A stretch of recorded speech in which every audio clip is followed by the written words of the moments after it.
그래서 과거에 그 중국의 남송 시대의 언어로 된 이 책에 대해서 결과적으로 우리가 볼 수 없어요. 우리의 실력으로는. 우리가 여기서 하는 거는 한문 공부를 하자는 건 아니잖아요.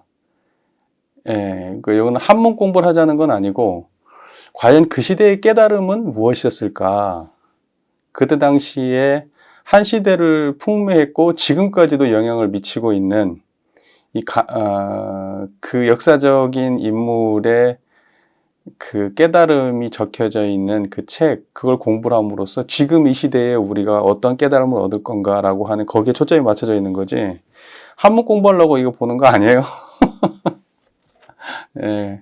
그렇기 때문에 이거를 오래 붙들고 뭐 그렇게 씨름하면서 보지도 않을 거고, 편안하게 읽으면서 그냥 이해가 안 되는 부분들은 조금 그 이해를 돕기 위해서 제가 설명을 붙이는 거고, 근데 혼자 읽기가 좀 불편하니까 같이 읽는다는 개념으로, 예, 편안하게 생각하고, 예, 함께 했으면 좋겠어요. 이 대종고 선사는 지금 우리나라의 지금 주류가 선종이잖아요. 그 중에서도 지금 조계종은 간화선을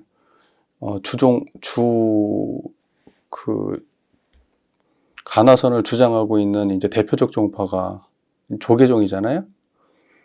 네, 근데 이제 이 대종고 스님이 간화선을 처음 시작한 분이라고 알려져 있어요. 그러니까 간화선의 실제적 창시자가 대종고다, 이렇게 알려져 있거든요. 그런데 대종고의 텍스트 중에서 서장이라고 하는 이 책이 간화선을 하는 모든 사람들에 있어요. 그래서 간화선을 한다고 하는 사람들은 기본적으로 봐야 될 책이에요. 예, 그래서 아마 제가 잘은 모르겠지만 그 조계종 이런 데서도 아마 그 학생들 이거 가르치지 않을까 싶어요. 예, 아마 배울 거예요. 이제 거기서는 이걸 한문으로 볼지 이제 뭐 그런 건 모르겠지만, 예, 여하튼 우리가 이제, 근데 원불교는 간화선을 주장하는 종교는 아니잖아요. 근데 이제 깨달음은 일맥상통하는 지점들이 있어요. 예, 근데 간화선이라고 하는 거는 조사선의 저 위에서부터 조사선이 내려오다가 그 사대부들에게, 그 시대의 사대부들에게 그 깨달음을, 선가의 깨달음을 전하기 위한 하나의 방편으로 등장한 게 이제 간화선이에요. 네, 화두를 보는 방식으로 깨달음을 알려주는 하나의 방법론인 거죠. 근데 실제로 내용을 들어보면 조사선에 대한 설명이 그렇게 많다고, 조사선이 아니고 자꾸 말 헷갈리는데 알아서 잘 들으세요. 간화선에 대한 그 설명이 많다? 이렇게 보기에는 좀 그래요. 예. 그러니까 이건 서장이라는 제목 자체가 뭐냐면 이 편지글을 모아놓은 거예요. 이제 편지글을 모아놓은 게 그래서 서장이에요. 근데 한 60몇 명 돼요. 60몇 통의 그 편지글이에요. 그러니까 이제 60몇 사람하고 주고받은 편지글인 거죠. 아니 60몇 사람이 아니라 사람 수는 아마 40몇인가 되는 것 같고 편지의 종류가 60몇 개 돼요. 대충 그 정도 되는 편지글들을 모아놓은 거예요. 그러니까 이제 편지로 가르침을 전했던 거죠.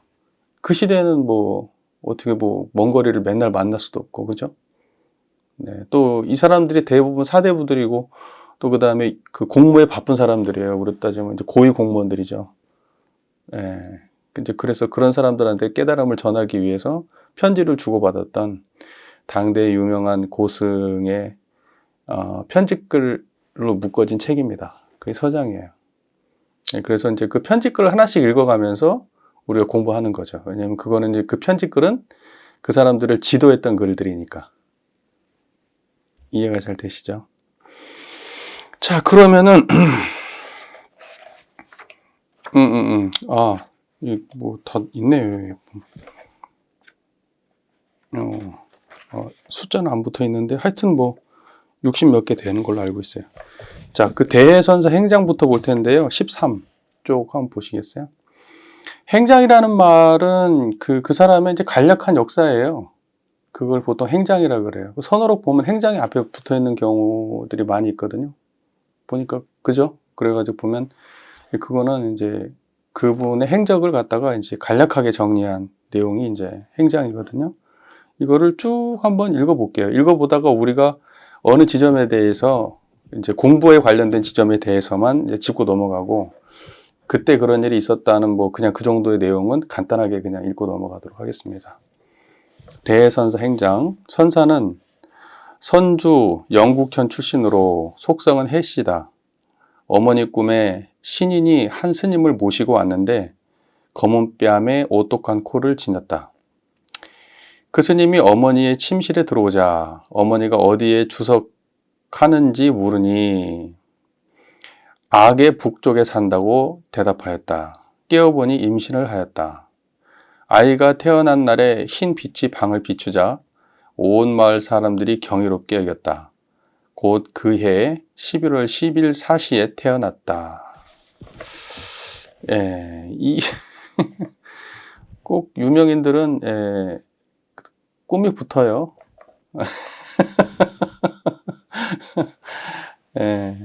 이런 거는 별로 중요한 내용 아닌 것 같고, 대해의 이름은 종고이다. 그래서 우리가 대해종고 이렇게 부르거든요. 대해종고. 13세에 향교에 들어가 동학과 함께 놀다가, 동학이라는 건 이제 같이 공부하던 친구를 말하는 거예요. 친구랑 함께 놀다가 벼루를 던졌는데 잘못해가지고 선생의 모자에 떨어진 거예요. 돈 300냥을 배상하였다. 돌아와서 세간의 책을 읽는 것이 어찌 출세간의 불법을 추구하는 것만 하겠는가라고 말했다. 그러니까 13살의 친구하고 유교 배우러 가가지고 향교에서 유교 배우는데 친구들하고 놀다가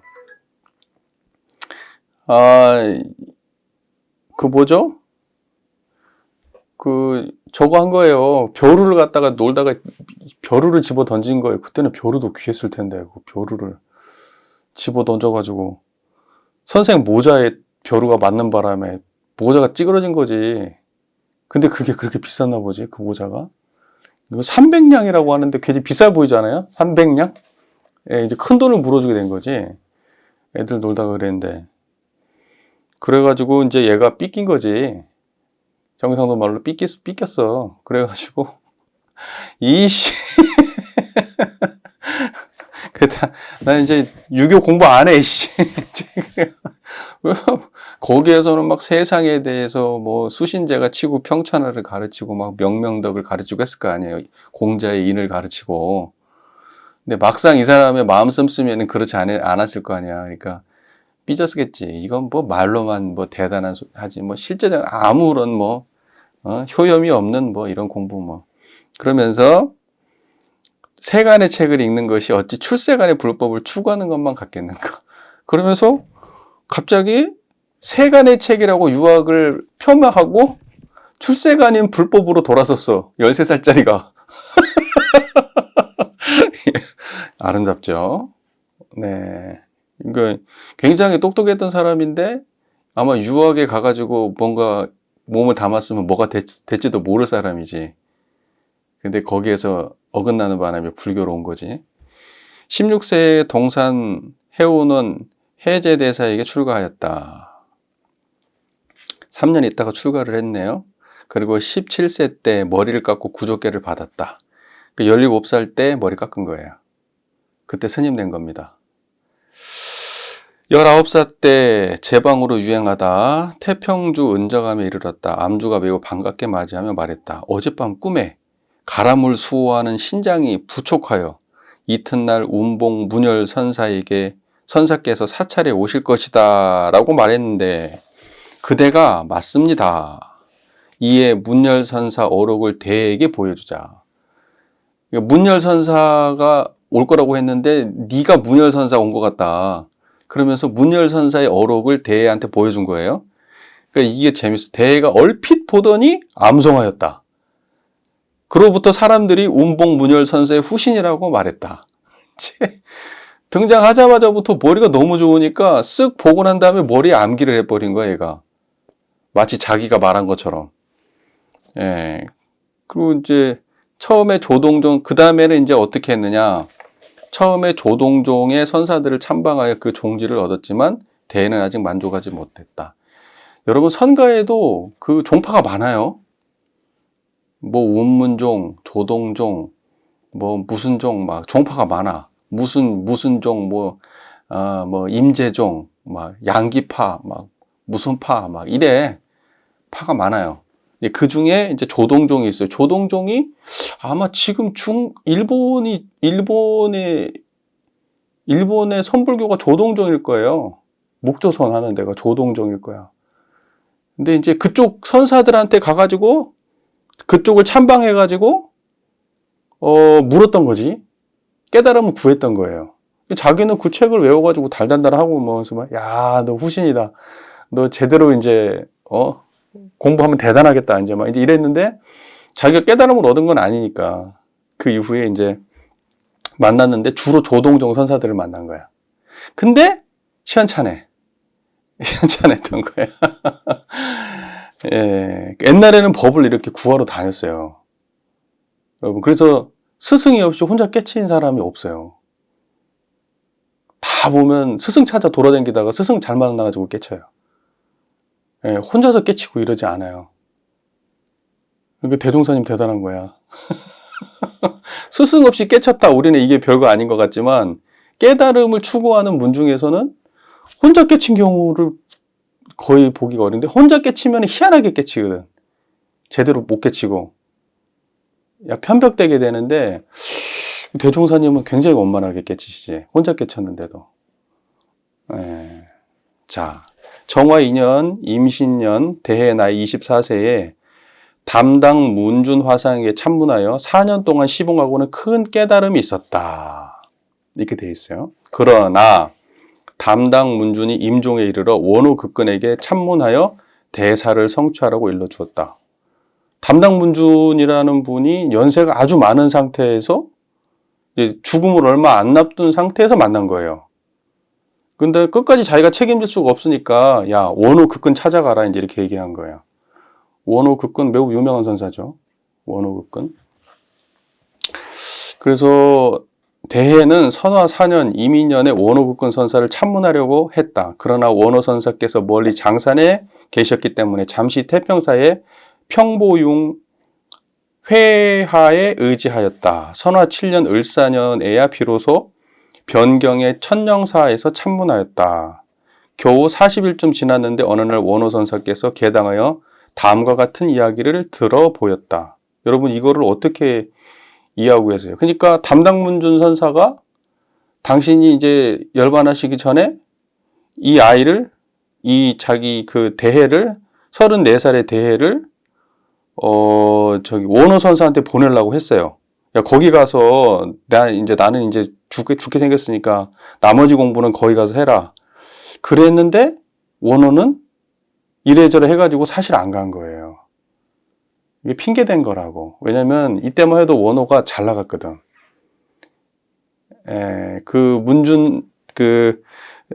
담당 문준 선사의 아래에 있었지만 자기가 법문을 하기도 하고 잘 나갔다고.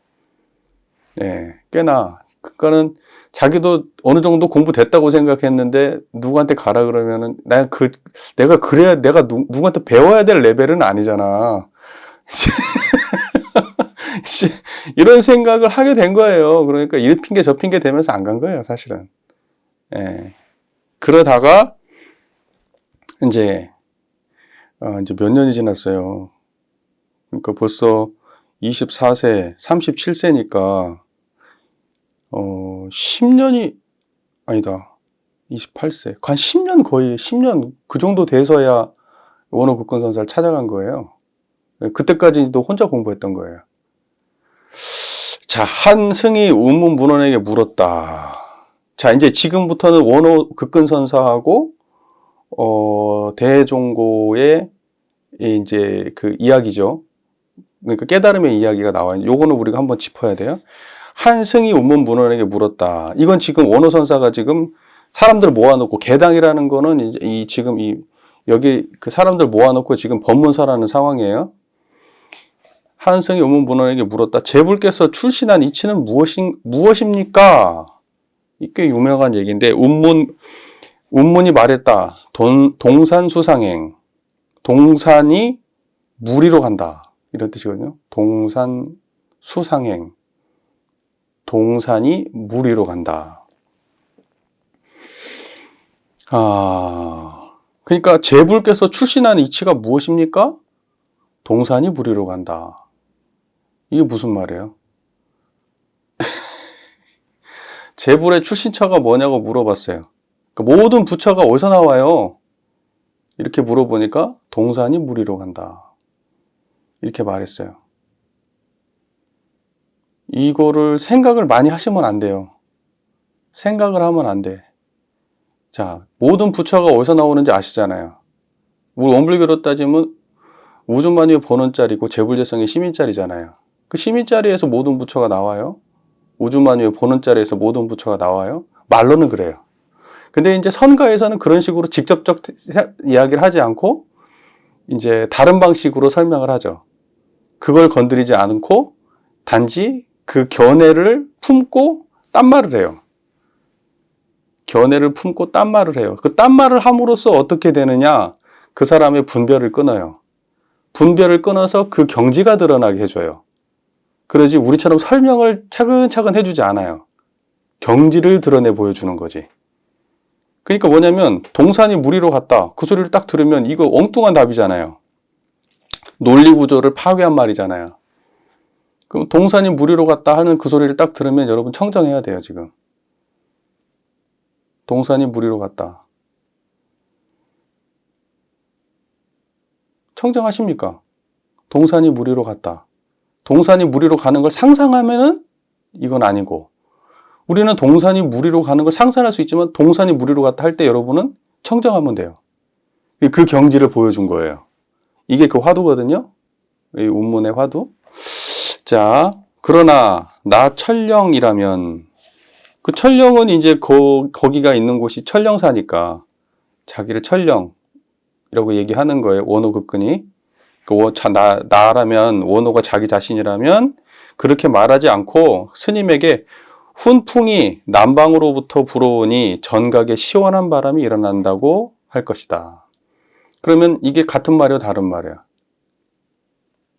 동산이 무리로 간다라는 말하고 나는 그렇게 말 안 하고 다르게 말할 거야. 훈풍이 남방에서 불어오니 전각에 시원한 바람이 일어난다. 같은 경지죠? 네, 이제 이런 걸 가볍게 넘어가야 돼. 이런 걸 가볍게 넘어가면 선어록을 이제 바르게 이해하는 거예요. 그 말이 우리는 예를 들면 이렇게 훈풍이 남방에서부터 불어온다는 게 머릿속으로 그려지고 상상되잖아요. 그리고 전각에 시원한 바람이 불어온다라고 하는 느낌이 알겠잖아요. 그 생각되어지고 그 느낌이 일어나는 그곳이 제불 출신처예요. 그 생각이 일어나는 곳, 느낌이 일어나는 곳, 경험이 일어나는 곳, 그곳이 모든 부처가 일어나는 곳이에요. 제불 출신처. 같은 말이에요, 그게. 이해가 되시죠? 예, 근데 우리는 이제 그러면 그렇게 그 사람들이 쭉 동쪽에서 훈풍이 남방으로부터 불어오니 정각에 시원한 바람이 일어난다. 그러면 사람들이 이제 이 도리를 모르는 건 어떻게 해석하느냐? 이거는 음약으로 따지면 동쪽은 어떤 걸 말하는 것이고 남쪽은 어떤 말이고, 과학을 공부한 사람들은 과학적으로 따지면 이런 말인데, 이제 이런 이제 헛소리를 하기 시작하는 거예요. 그런 뜻 전혀 아니에요. 그럼 여러분들은 뭐라고 얘기하실 거예요? 여러분들은 제불 출신처가 모든 부처가 나오는 곳이 모든 부처는 어디서 나옵니까? 라고 물어보면 어두우면 불 켜고 추우면 보일러 튼다 이렇게 얘기하겠지. 똑같은 말이라고. 그게 문제는 그 경지가 드러났냐 안 드러났냐지.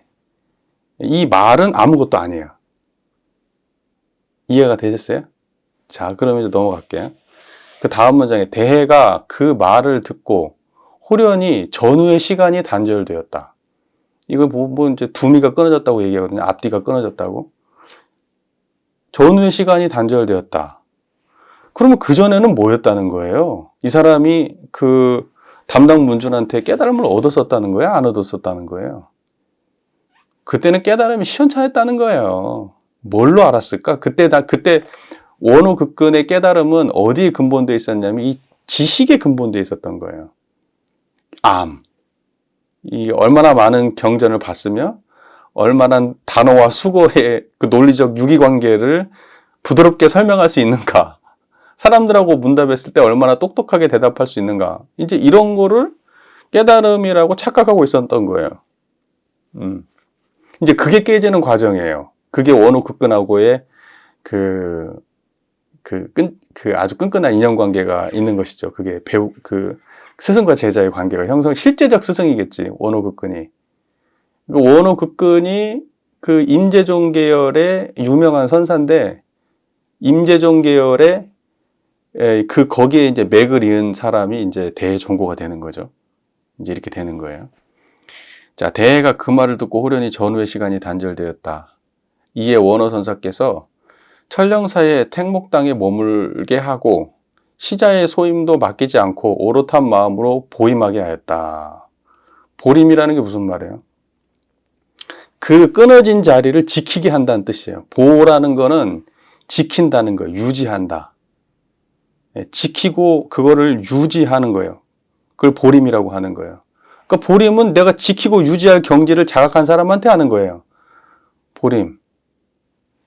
그래서 보림케 한 거예요. 그걸. 이후에 원호선사의 조실에서 원호가 어떤 스님에게 유구와 무구가 마치 등나무 덩굴이 나무에 기댄 것과 같다고 질문하는 것을 듣고 대가 마침내 물었다. 그러니까 원호한테 어떤 스님이 이걸 질문한 거죠. 유구와 무구가 마치 등나무 덩굴이 나무를 기댄 것과 같다라고 질문하는 거를 대가 들은 거예요. 그러니까 원호선사와 다른 스님의 대화를 대가 들은 거예요. 그리고 듣고 나서 대가 마침내 물어본 거예요. 화상께서는 오조보변선사의 처소에 계실 때 오조보변의 제자구만. 이때 오조는 우리가 홍인 오조 그거 다른 거예요. 다른 오조는 홍인이잖아요. 여러분 알고 계시는 오조? 오조보변은 그 오조가 아니에요. 이름이 막 비슷비슷한 게 막 나와요.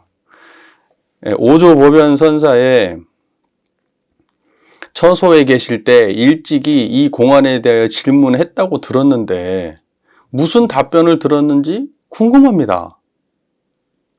당신이 이 질문을 오조선사한테 했었는데 도대체 어떤 답변을 들었습니까? 오조선사한테는. 이렇게 물어본 거예요. 무슨 말인지 아시겠어요? 유구와 무구가 등나무 덩굴이 나무에 기댄 것과 같다. 라고 하는 거에 대해서 어떤 질문을 들었습니까? 그건 당신이 물었던 질문 아닙니까? 오조한테. 이렇게 물었어요. 그러자 원어는 웃을 뿐 대답하지 않았다. 자, 대해가 물었다. 화상께서는 이미 대중의 질문에 대답하셨는데 지금 말씀해 주신다고 무슨 방해가 되겠습니까? 이미 그거에 대해서 무슨 말을 하셨지 않습니까? 근데 굳이 나한테 안 해줄 이유가 없어요. 그러자 원어가 부득이하게 말했다. 내가 오조보변선사에게 유와 부가 마치 등나무 덩굴이 나무를 기댄 것과 같다는 뜻이 무엇입니까? 라고 질문하자 오조선사가 말씀하셨다. 묘사하려고 해도 묘사할 수가 없고 그림으로 그리려고 해도 그릴 수가 없다.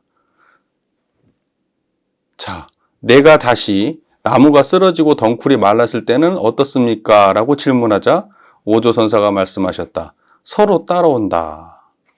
상수래라고 되어 있네요. 서로 따라온다. 자, 이게 무슨 말인지 아시겠어요? 무슨 말인지 모르지? 여보세요. 말 있음과 말 없음이 있어요. 말 있음과 말 없음. 이걸 유구라고 하고 이건 무구라고 해. 그죠? 근데 이것이 등나무처럼 엉켜가지고 어디에 엉켜 있냐면 나무에 엉켜 있어. 등나무 아시죠? 등나무. 예, 예. 그래가지고 나무에 엉켜 있어. 나무가 뭐예요? 그게?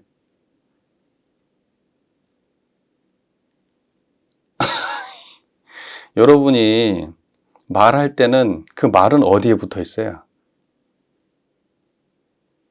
말이 없을 때는 그 말 없는 자리가 없는 말이 유구와 무구, 그러니까 말 있음과 말 없음 또는 유와 무가 어디에 붙어 있어요?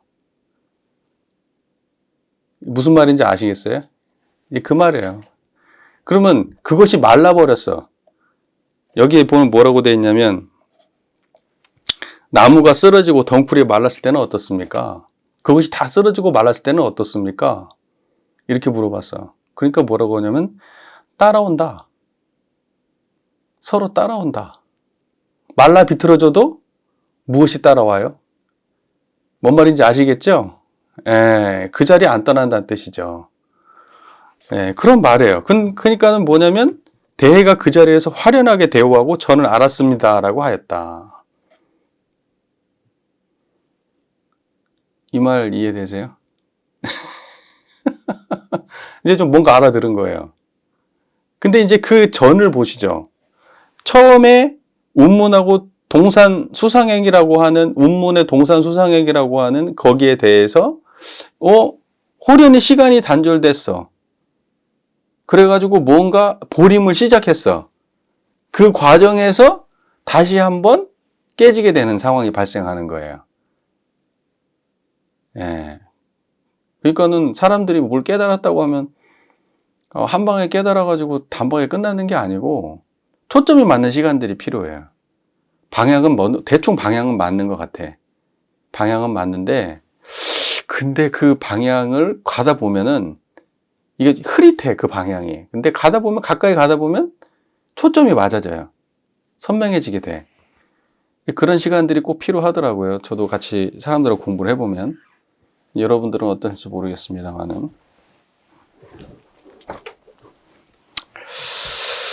자, 대해가 그 자리에서 화련하게 대우하고 저는 알았습니다라고 하였다. 이에 원호가 몇 가지 공안을 들어 대해에게 물었는데, 그죠? 알았다고 하면은 이제는 나머지 공안들도 이제 다 똑같이 깨져야 되니까 그 안자리에서 다 깨져야 되잖아요. 그지? 그러니까 이제 다른 것들도 막 이제 물어본 거야. 이것도 대답해봐라. 이것도 대답해봐라. 계속 물어본 거야. 그랬더니 질문에 막힘없이 응대하였다. 그러자 원호가 기뻐서 대해에게 말했다. 내가 그대를 속인 적이 없었다. 다른 책에서는 내가 그대를 속일 수 없구나 이런 식으로 나오더라고요. 또는 이제 그 전에 원호하고 원호극근하고 대해종고의 관계 속에서 이제 내가 너를 바로 그 깨달음으로 인도하지 않은 게 아니라 나는 모든 걸 너에게 그동안 보여줘서 너를 속인 적이 없어. 이제 그런 의미로 해석도 될 수도 있고, 이제 마지막에 그 깨달음에 대해서 이제 계속 물었는데 막힘없이 대답하니까 그것은 이제 내가 너를 속여보려고 하는 거잖아. 네가 지금 제대로 하는지 계속해서. 근데 내가 너를 속일 수가 없구나. 확실하게 드러났구나. 이제 이렇게 인가를 한 거죠. 이에 임제 정종기를 지어서 대에게 부촉하고 기실의 소임을 맡겼다. 그러니까 뭔가 이제 기록하고 뭔가 하는 그런 곳에다가 이제 글씨도 잘 알고 이제 똑똑하고 하니까 이제 그런 일을 맡긴 것 같아요. 이로 인해서 대해가 원호의 제자가 되었다. 머지않아 원호가 촉으로 돌아가자. 이에 대해는 종적을 감추고 암자를 지어 은거하였다. 이에 호구사에서 한거를 나면서 화엄경을 열람하는데, 이제 이 서장을 읽다 보면 화엄경을 좀 자주 인거하고 그래요. 대해가 기본적으로 그 선종 스님이지만 경전을 굉장히 해박하게 공부한 사람이에요. 대부분 선종 스님들이 분리문자 해가지고 무식할 것 같지만 그런 스님들은 치고 유명한 스님은 없어요. 대부분은 굉장히 유식한 사람들이에요. 경전에 볼 거 다 본 사람들. 그런 사람들이 결국은 선으로 들어가서 그 선의 경지에서 그 불법을 해석하면서 이제 대단한 고승들이 되는 거죠. 그러니까 선사라고 해서 책 안 보고 선사 된 사람은 없어요. 없다고 얘기하면 안 되겠다. 6조 해능대사는 책 안 봤다고 일자 무식이라고 나오니까. 근데 그것도 모르겠어. 일자 무식이 그렇게 잘할 수 있나? 자, 이로 인하여 대해가 원호의 제자가 되었다. 뭐잖아. 제7지보살의 무생법인을 얻는 대목에 이르러 호련히 담당 문준 선사께서 제시해준 앙굴마라가 바루를 지니고 삼부를 구해준 인연이 통명해졌다. 그 화엄경에 제7지보살의 무생법인을 얻는 대목이 나온다는 거죠. 우리는 화엄경을 읽어보지 않았기 때문에 이 내용을 잘 몰라요. 예. 근데 무생법인이 무슨 말이에요? 무생법인? 아니, 청정한 자리가 무생법인이에요, 그게. 예, 남이 없는 자리예요. 오고감이 없고 생멸이 없는 경지. 무생법인이라고 그래요. 그 무생법인에 얻는 대목으로 호련히 담당 문준선사께 제시해준 담당 문준선사는 누구죠? 앞에서 공부했던 사람이잖아요. 이 원호극근 전에 자기하고 4년 같이 모셨던 그분이잖아요. 선사께서 제시해준 앙굴마라가 바루를 지니고 삼부를 구해준 인연이 투명해졌다. 이게 무슨 말이냐면은 그 내용이 다른데 적혀 있는 걸 보니까 이제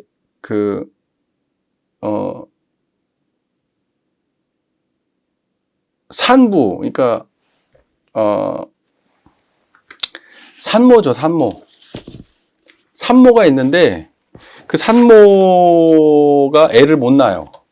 굉장히 지금 애를 못 낳고 힘든 상황에 지금 처해 있어. 그러다 보니까 이게 내가 그걸 읽었었는데 죄송합니다.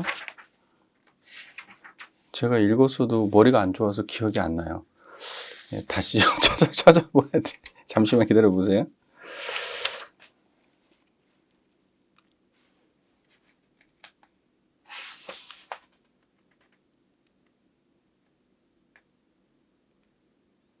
부처님께서 앙굴리말라 아시죠? 손가락을 이렇게 잘라가지고 목걸이 만들고 몰라요? 되게 유명한 얘기인데, 그래가지고 이제 그랬던 그 앙굴리말라가 부처님께 귀의를 하잖아요. 부처님께 엄청나게 많은 살생을 저질렀잖아요. 그 잘못된 스승을 만나가지고. 근데 그 앙굴리말라가 이제 부처님의 명을 받고 이제 애를 막 굉장히 힘들게 이제 그 난산하고 있는 그 부인한테 앙굴리말라를 보내요. 보내서 이제 이렇게 말해요. 나는 부처님을 만난 이후로 한 번도 살생한 적이 없다. 이거를 그 산모한테 이야기해요. 나는 부처님을 만난 이후로 한 번도 살생한 적이 없다. 이렇게 말을 하니까 아이를 순산하게 했다. 그렇게 말하고 나니까 아이를 순산한 거예요. 앙굴리말라를 보내가지고 앙굴리말라를 그 산모한테 보냈어. 난산을 하고 있는 산모한테 보내가지고 나는 부처님 만난 이후로 한 번도 살생을 한 적이 없습니다라고 이야기하니까 그 산모가 아이를 낳았어. 지금 그 대목을 말한다고 말해준다는 거예요. 근데 그게 무슨 말이냐는 거예요. 그게 화내졌대. 여러분 어떻게 생각해요?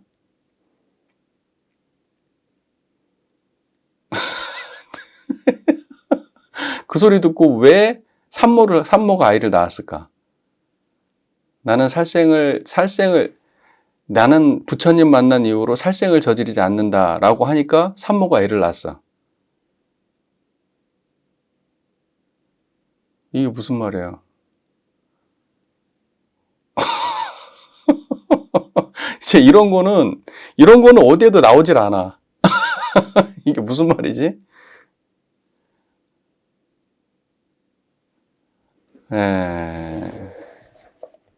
저도 무슨 말인지 모르겠어요. 죄송합니다. 알듯말듯한데 무슨 말인지 모르겠어요.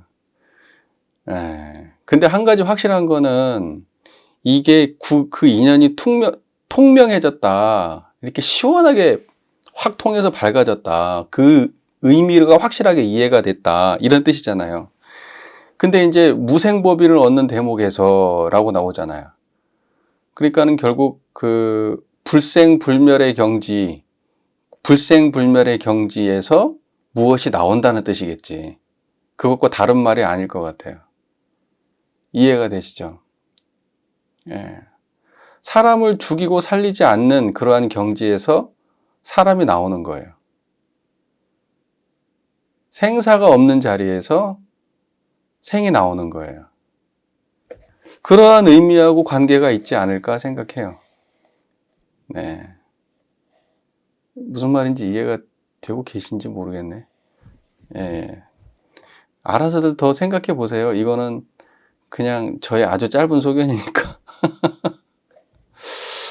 그러나 그것과 뭔가 연관이 있는 건 분명할 거고, 선가에서 무언가가 이렇게 시원하게 확실하게 밝고 터졌다는 거는, 그거는 그 무생법인의 경지 말고 다른 이야기를 하는 건 아닐 테니까, 그것과 관련돼서 우리가 연관해 보면 앙굴리말라가 나는 살생을 하지 않는다라고 했을 때 그 살생하지 않는 경지가 뭐겠어요? 이게 그 마음이 전해지면, 근데 산모는 왜 아이를 못 낳고 있었을까? 무언가 새로운 것이 태어나야 돼. 그때 산모라고 하는 게 진짜 그 아이를 갖다가 낳지 못하고 있는 그 산모가 아이를 낳았다. 그런 의미, 실제적 역사적 사실을 가지고 한 말이겠어요? 아니면 비유적 설명이겠어요? 네, 그러니까 그런 걸 생각하면서 이걸 판단해 보셔야 된다고. 그걸 실제로 사건으로 생각하고 판단하면은 좀 어긋날 수도 있어요. 자, 소홍 7년에 조치구로 쌍경사에 주석하였다. 어느 날 원호선사의 부음을 듣고 대해가 친히 제문을 지었다. 저녁 소참 본문에서 다음과 같은 이야기를 들어보였다. 한 스님이 장사경잠에게 물었다. 남전 보원께서는 천하로 어디로 가셨습니까? 지금 이거는 지금 그 대종고가 지금 하고 있는 이야기죠. 대종고의 법문이에요, 지금. 남조원 보원께서는 천하로 어디 가셨습니까? 장사가 말씀하셨다. 동쪽 마을에서는 나귀로 태어났고 서쪽 마을에서는 말로 태어났다. 스님이 물었다. 그게 무슨 뜻입니까? 장사가 말씀하셨다. 말을 타고 싶으면 바로 올라타고 말에서 내리고 싶으면 바로 내려오라. 이게 무슨 말이에요? 이것도 설명해주면 금방 알 수 있는 얘기인데, 보세요. 남전 보원 스님께서는 천하에서 어디로 갔습니까? 돌아가셔갖고 어디로 갔냐는 뜻이에요. 천하라는 건 열반하셨다는 뜻이에요. 돌아가셔서 어디로 갔습니까? 이렇게 물어보니까 동쪽 마을에선 나귀로 태어났고 서쪽 마을에선 말로 태어났다. 자, 보세요. 여러분이 지금 청정하시잖아요. 청정한 상태에서 밥 먹고 청정한 상태에서 말도 하고 운동도 하시잖아요. 여러분이 나귀로 들어가도 청정하고 말로 태어나도 청정하지 않겠어요?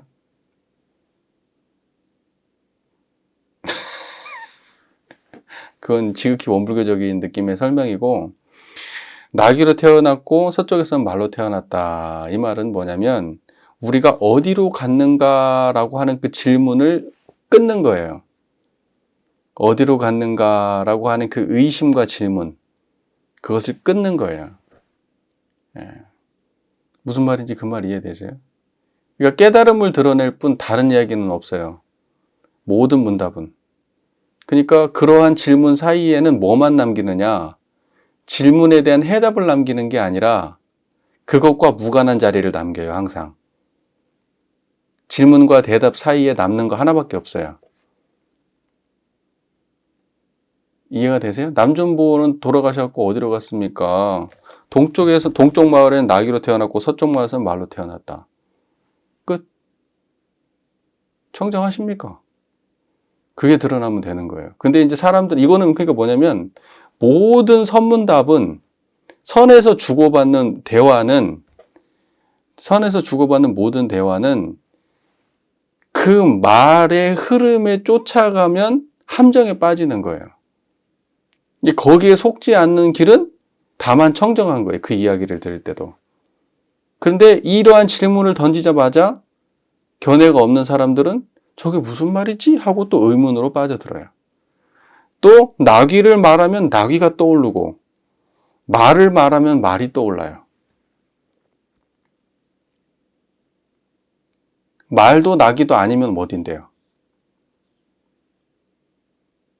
또 말이면 어떻고 나귀면 어떤데요? 됐어요? 자, 그러고 그게 무슨 뜻입니까? 하고 물으니까 왜냐면 이걸 뜻으로 이해하고 있으니까요. 이걸 여기 이게 무슨 말이에요? 그것의 의미를 찾고 있잖아요. 찾고. 이제 그러니까 당연히 모르겠지. 그러니까 물어볼 수밖에 없어요. 그래서 그게 무슨 뜻입니까? 장사가 말씀하셨다. 말을 타고 싶으면 바로 올라타고 말에서 내리고 싶으면 바로 내려와라. 엉뚱한 대답을. 무슨 뜻이냐고 물어봤는데 말을 타고 싶으면 바로 타고 내려오고 싶으면 내려와라. 이렇게 말했어요. 말을 타도 그 자리고 내려와도 그 자리예요. 무슨 말인지 이해가 되시죠? 네. 그러나 만약 나 경산, 대해, 자기 자신이었다면 그렇게 말하지 않았을 것이다. 만약 어떤 스님이 원효선사께서 천하에 어디로 가셨습니까? 라고 묻는다면 곧 그 스님에게 아비지옥에 태어났다고 말해 주었을 것이다. 이 사람은 아비지옥에 태어났다 이렇게 말했어요. 왜? 그 평생을 도 닦고 굉장히 유명한 남전 보원 스님이 왜 아비지옥에 태어났다고 말해? 그러면 사람들이 어떻게 생각하겠어요? 저게 뭔 개소리야. 뭔 소리 하면서 또 생각과 생각 속으로 빠져들겠지. 그러니까 뭐냐면 선사들의 모든 대답은 함정들이에요. 다. 함정이라고. 근데 그것이 함정이면서 그 함정에 걸리지 않으면 바로 깨달음이에요. 아비지옥에 태어났대요. 여러분 생각해 보세요. 남전 보원 스님이 돌아가셔서 어디에 태어났습니까? 아비지옥에 태어났다. 나 같으면 그렇게 말해주겠다. 청정하십니까? 그렇게 건너가는 거예요. 누군가가 여러분한테 물어볼 거예요. 야, 여러분이 이제 누군가한테 이제 물어봐요. 내가 이 인생을 어떻게 살면 좋겠습니까? 이게 참 걱정됩니다. 근데 내가 나름대로 대단한 대답이 있잖아. 근데 누군가가 물어보는데 생뚱맞은 대답을 하게 되면 기분 나쁘지. 긍정적인 대답을 해주면 기분 좋고 부정적인 대답을 해주면 기분 나쁘겠지. 그렇겠죠. 그러니까 근데 여러분들한테 갑자기 생뚱맞은 대답을 해주면 어떻게 될까요? 뻥치겠지.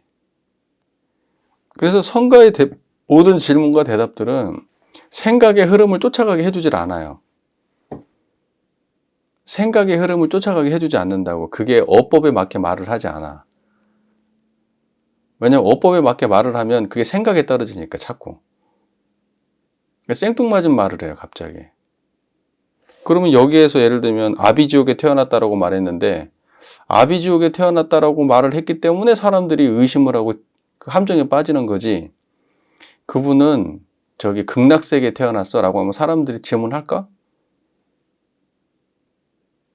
깨달음하고 아무 관계없이 그렇지, 그분은 깨달았으니까 극락세계에 태어났겠지 하고 생각하고 끝났겠지.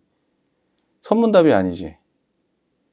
아비지옥에 태어났다고 말했으니까 선문답이 되는 거예요. 예. 그래서 원효선사께서는 천하에 어디로 가셨습니까? 여러분 어디로 가신지 알잖아요.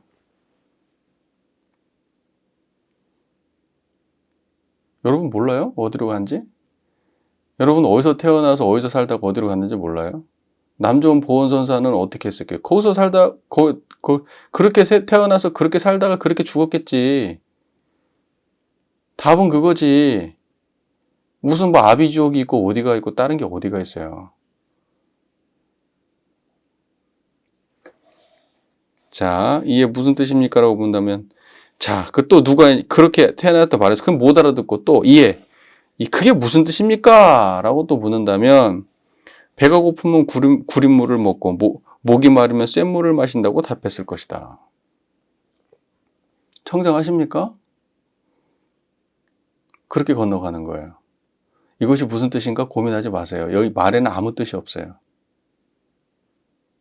예. 그래서 성가 어록들이 처음에 읽을 때가 굉장히 복잡한 거예요. 이 엉뚱생뚱한 말을 해야 되니까. 근데 결과적으로 선가가 어떤 깨달음을 추구하는가를 알고 보면 이거는 전부 다 그냥 지나치라고 있는 것들이에요.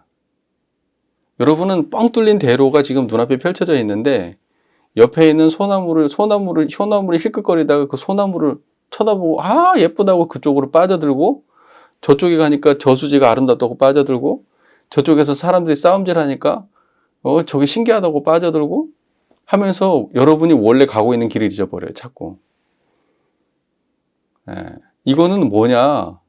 지금 뭐 언어적으로 배가 고프면 구린물을 먹고 목이 마르면 쇳물을 마신다, 이런 일은 없어요. 이런 일은 실제적으로 일어나는 일이 아니죠. 언어에만 존재하는 거예요. 그러한 것들이 지금 폭탄처럼 여기저기 설치되어 있어요. 근데 이러한 얘기를 던지면 우리는 여기에 딱 걸려들어요. 그럼 걸려들고 나면 어떻게 해야 돼요?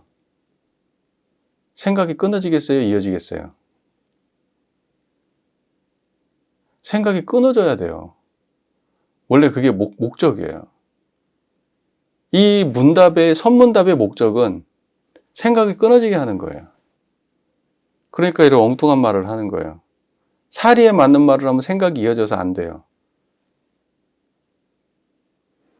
자, 그 다음, 원어선사를 구원해 줄 수 있겠습니까? 라고 묻는다면 구원해 줄 사람조차 없다 라고 말했을 것이다.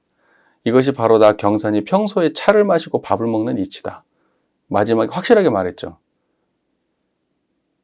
자기 이치를 드러내 보인 거예요, 지금 앞에 있는 모든 문답은. 근데 차 마시고 밥 먹을 때 나는 이렇게 마신다라고 자기 이치를 드러내 보인 말이에요.